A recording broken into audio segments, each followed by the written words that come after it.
J'ai vu une pièce de cuivre sur un stand de rue valant 1 million de dollars. J'ai immédiatement demandé au vendeur son prix et il a répondu que le minimum était 10 000 dollars. Je lui ai dit calmement que je n'avais que 100 dollars. Il a cru que je plaisantais et m'a refusé. Mais quand j'ai fait semblant de partir, il m'a rappelé et a baissé le prix à 3 000 dollars. Frustré, je lui ai demandé de garder la pièce pour moi.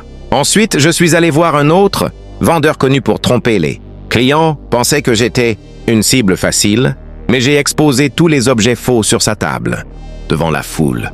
Il m'a donné 3 000 dollars pour que je ne détruise pas son commerce. Le premier vendeur, effrayé, a voulu me donner la pièce gratuitement, mais j'ai insisté pour payer avant de partir. Plus tard, dans une boutique d'antiquités, j'ai rencontré une femme riche qui faisait évaluer une porcelaine.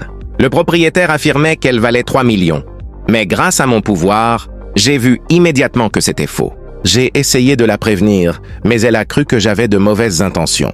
Le propriétaire m'a accusé et a exigé des excuses. Alors, j'ai brisé la porcelaine devant tout le monde. Tout le monde était choqué, mais j'ai montré les preuves de falsification. Le propriétaire a reconnu son erreur et s'est excusé. Ensuite, j'ai proposé de vendre ma pièce. Il a été choqué et a offert 1,3 million de dollars pour l'acheter. Au moment de partir, la femme riche, impressionnée, m'a proposé 700 000 dollars pour évaluer un tableau ancien. Un seul regard m'a suffi pour comprendre que le tableau était faux. Mais personne ne m'a cru. Car un expert avait déclaré qu'il valait 30 millions. J'ai trouvé cela ridicule et j'ai craché sur le tableau. Tout le monde a crié, pensant que je l'avais détruit. Mais une signature cachée est apparue, prouvant que le tableau était faux. La femme était furieuse contre l'expert.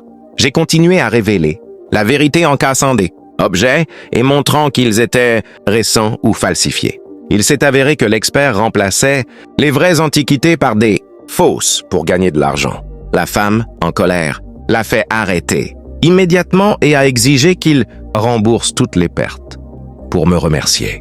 Elle m'a donné 3 millions de dollars. En une seule journée, je suis passé de 100 dollars à 5 millions. Et ce n'était que le début. Puis abonne-toi pour voir la suite dans d'autres mondes incroyables.